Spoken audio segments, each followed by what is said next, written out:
Dear friends, have a nice day.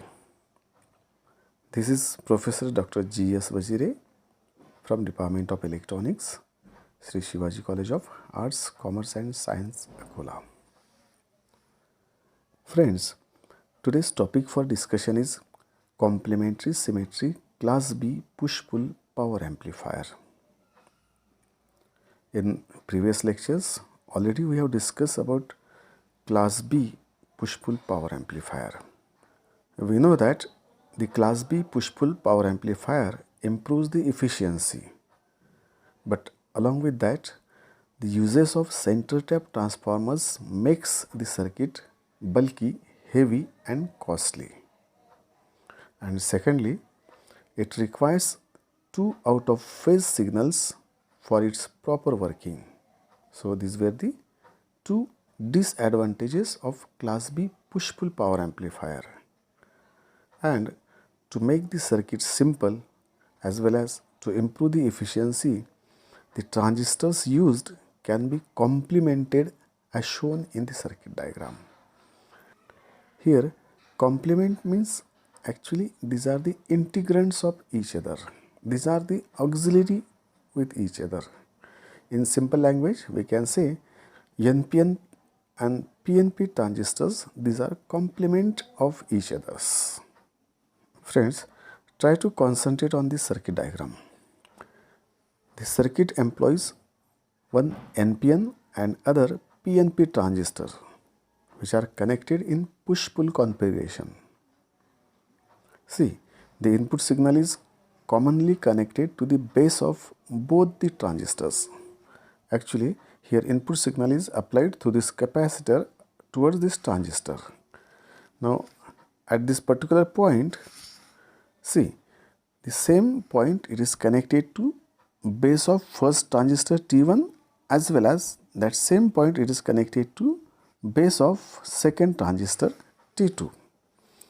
Now as we are saying that first transistor is NPN, that means its base is P type, and second transistor it is PNP, that means its base is N type. Here the input signal is commonly connected to the bases of both the transistors. For the applied input signal, let us see, during the positive half cycle, the NPN transistor T1 conducts due to forward biasing. See here, we are saying that during positive cycle, suppose, that means this point is positive and this positive point we are connecting simultaneously to the bases of both the transistors. Now this positive point we are going to connect to base of this first transistor. That means this first transistor T1, which is NPN, now this transistor will come in forward bias. That's why it will conduct the current. The direction of current conduction, it is from this VCC positive point through this transistor, and it will continue its direction through this like this.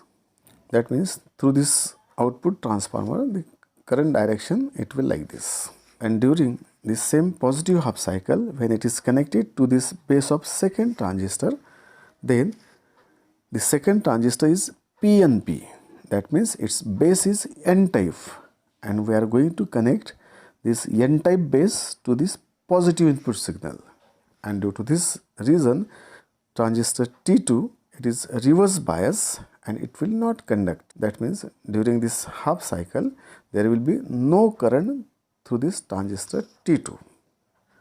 Here we can say that during this positive half cycle, there will be output signal across the load, and that signal it is due to transistor T1 only, because transistor T2 is off during this first positive half cycle. Similarly, now when input signal is suppose negative, that means this terminal point it is negative, which is connected to bases of both the transistors. Now this negative signal we are going to connect to the base of this first transistor and also to the base of second transistor. Now see what happens. Actually, this first transistor's base is P type and the input signal is N type. So due to this combination, transistor T1, it is reverse bias and it will not conduct. Now this negative signal, it is simultaneously, we are saying, connected to the base of second transistor. Now see, second transistor's base is N type and we are connecting this N type base to the negative signal. That means this transistor T2, it is in forward bias and it will conduct the current. The actual direction of current conduction, it starts from plus VCC. That means from this point it will continue like this to flow and it will flow through this transformer, then through this transistor, and it will continue its direction like this. So this is the flow of direction through this secondary transformer. Now here we can say that during this negative half cycle, there will be no current due to transistor T1, that means it is off, and as the transistor T2 is forward bias, now there will be flow of current due to this transistor only. And thus we can say that these two transistors will conduct the current alternately. We can say that for positive half cycle, transistor T1 will conduct, and for every negative half cycle, transistor T2 will conduct, and thus they will generate the output voltage across this load. Now come to next slide. For the reference point of view, we have taken the same diagram in this slide also.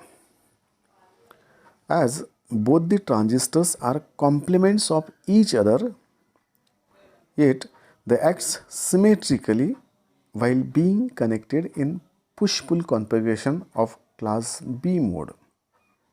In simple language, we can conclude this statement that both the transistors, they are complements of each other, but they are symmetrical in characteristics.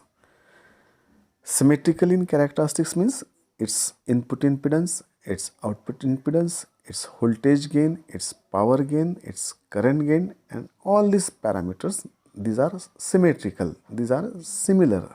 Due to these reasons, this circuit is called as complementary symmetry push-pull power amplifier. And of course, this title that encircles about these two words, complementary symmetry. That means the both transistors, they are complements of each other, but they are symmetrical in their parameters and characteristics. Come to the advantages of this amplifier. First, there is no need of center tap transformers. Here at input part, we don't require any center tap transformer. So due to this, the size and cost factors of the amplifier gets reduced. This is second advantage.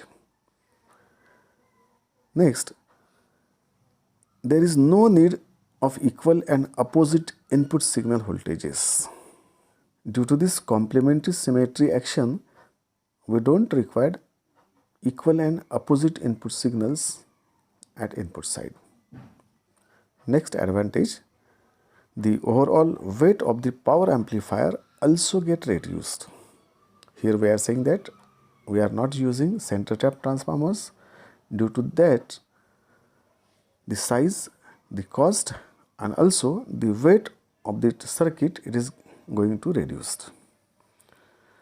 Come to next advantage, power consumption of the amplifier becomes less.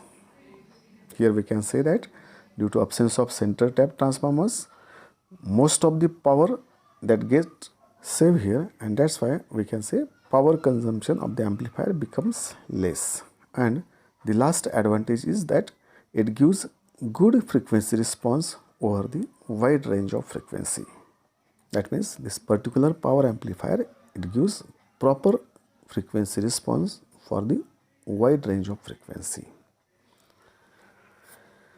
Now this complementary symmetry class B push-pull power amplifier, it is having two disadvantages, and these are: first is, it is difficult to get a pair of transistors that have similar and symmetrical characteristics. Already we have mentioned that we need two complementary transistors but having similar characteristics, and to achieve such transistor pair it is somewhat tough job. So this is first disadvantages, and second, it requires both positive and negative supply voltages for its proper operation or working. Now come to circuit diagram. Here already we have mentioned that this needs two power supply. See on upper side it is VCC first, and we can see on lower side there is second VCC. So here for proper working of circuit it requires two power supply, and this is its second major disadvantages. Friends, this is end of this topic, so let's stop here. If you are having any doubts, any questions, you can ask it through our WhatsApp network or through our Google Classroom or even through the feedback forms. So let's stop here. Thank you very much.